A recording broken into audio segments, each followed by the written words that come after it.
dasarnya? Maka itu metabolisme, serangkaian peristiwa reaksi-reaksi kimia yang berlangsung dalam sel makhluk hidup yang dapat diubah menjadi energi untuk kelangsungan hidup. Metabolisme dibagi menjadi dua jenis, yaitu satu, katabolisme pemecahan, memecah senyawa, melepas energi, contoh respirasi. Dua, anabolisme pembentukan, menyusun senyawa, memerlukan energi, contoh fotosintesis. Katabolisme merupakan proses pemecahan zat gizi menjadi energi. Katabolisme, respirasi aerob dan respirasi anaerob. Respirasi aerob, proses katabolisme yang tidak memerlukan oksigen bebas, namun menggunakan senyawa tertentu seperti etanol maupun asam laktat. Seluruh proses respirasi aerob berlangsung di matriks mitokondria. Dalam proses respirasi aerob akan menghasilkan ATP sebanyak 36 ATP, adenosin trifosfat. Hal itu membuat respirasi aerob jauh lebih banyak menghasilkan energi. Karbohidrat dari nasi yang kita makan akan dipecah menjadi glukosa. Glukosa lalu dibawa oleh darah dan diedarkan ke setiap sel tubuh. Begitu berada di dalam sel, glukosa akan diuraikan kembali dalam serangkaian reaksi kimia hingga menghasilkan energi. Tahapan-tahapan dalam respirasi aerob terbagi menjadi 4, yaitu yang pertama glikolisis, yang kedua dekarboksilisasi oksidatif, 3 siklus Krebs, 4 transport elektron.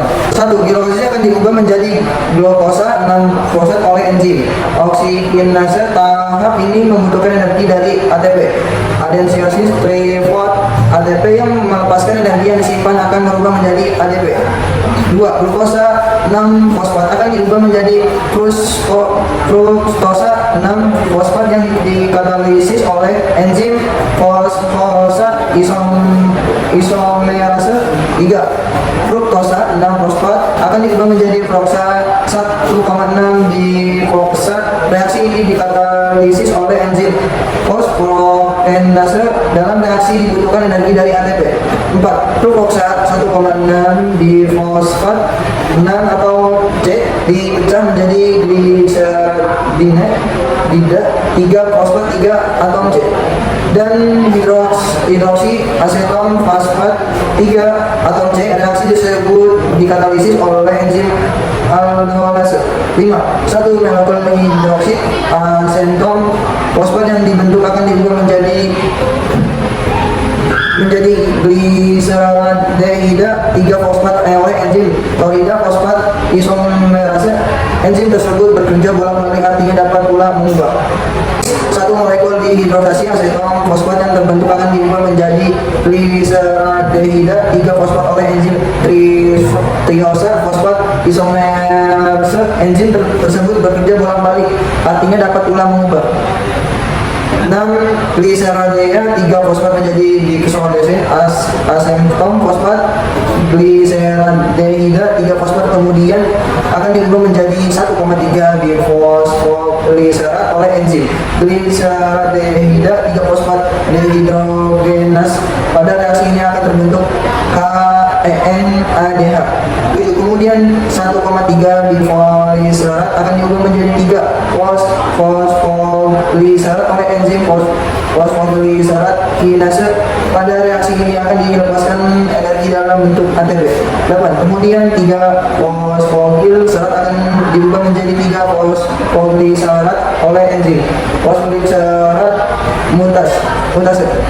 Kemudian 2 fosfoglycerat akan diubah menjadi fosfonol oleh enzim enolase. 10. Fosfonol pirufat akan diubah menjadi pirufat yang dikatalisis oleh enzim pirufat kinase. Dalam tahap ini juga dihasilkan energi dalam bentuk ATP. Hasil akhir glikolisis adalah 2 molekul asam pirufat dengan 2 ATP dan 2 DADH. Dekarboksilisasi oksidatif. 1. Asam pirufat yang terbentuk pada tahap glikolisis akan melepaskan gugus karboksilat COO. Gugus tersebut akan diubah menjadi CO2. 2.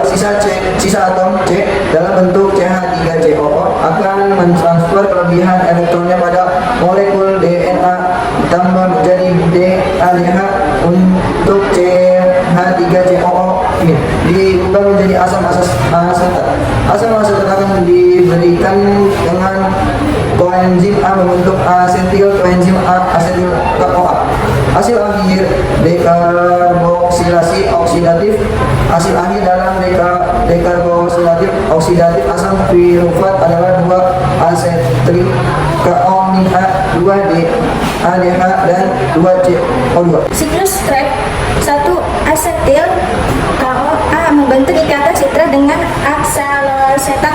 Reaksi ini terjadi karena dikatalisis oleh enzim sitrat sintase. 2. Asam sitrat yang terbentuk diubah oleh enzim aconitase menjadi isositrat.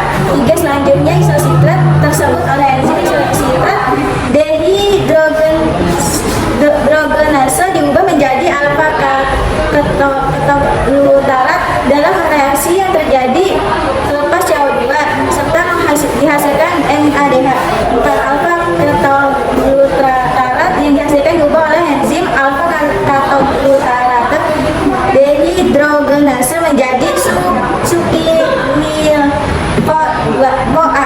Pada reaksi yang berlangsung dihasilkan NADH dan melepas CO2. 5. Kemudian suksinil-CoA diubah menjadi oleh enzim suksinil-CoA sintetase menjadi suksinat. Dalam reaksi yang berlangsung tersebut dihasilkan GTP yang bisa berubah menjadi ATP. 6. Suksinat yang terbentuk diubah menjadi oleh enzim suksinat dehidrogenase menjadi fumarat. Dalam reaksi ini diperoleh MADH2. 7. Selanjutnya fumarat yang dihasilkan diubah oleh enzim fumarase menjadi malat.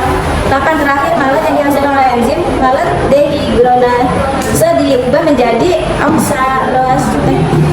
Nah, NADH dihasilkan dalam tahap ini.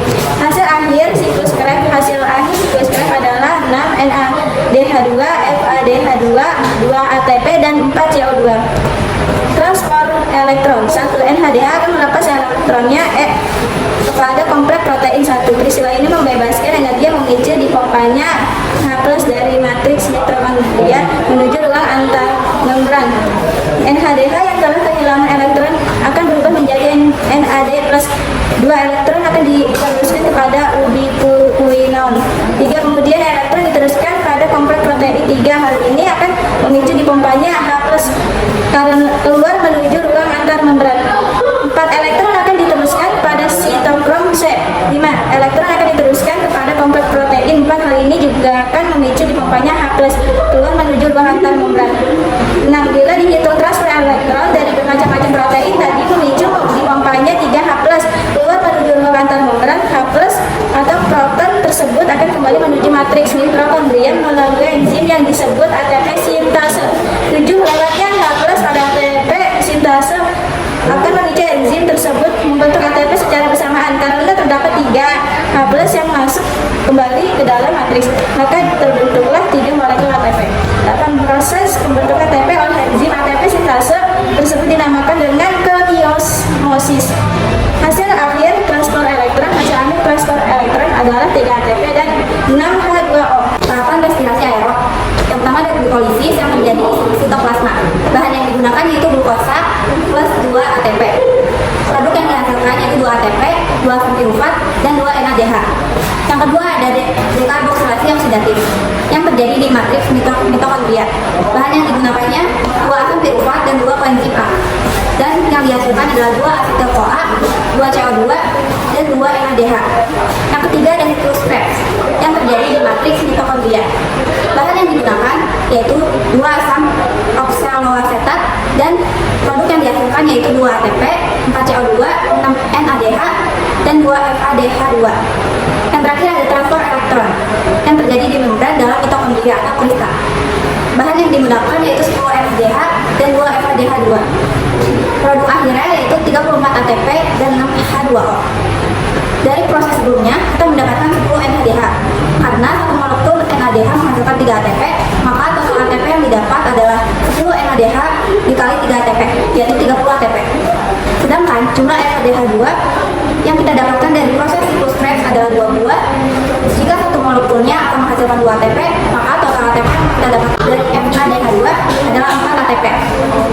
Jika kita menambahkan 4 ATP yang kita dapatkan dari proses glikolisis dan siklus Krebs, maka total ATP yang dihasilkan dalam proses respirasi aerob adalah 2 ATP ditambah 2 ATP ditambah 30 ATP ditambah 4 ATP yaitu 38 ATP. Tetapi pada proses glikolisis terjadi proses perpindahan dari sitoplasma mitokondria. Proses perpindahan ini akan membutuhkan energi 2 ATP. Jadi ATP bersih yang dihasilkan adalah 36 ATP. Hasil respirasi aerob dari satu molekul glukosa adalah 6 CO2, 6 H2O, dan 36 ATP. Sekian dari kelompok kami, kurang lebihnya mohon maaf. Wassalamualaikum warahmatullahi wabarakatuh. Dadah.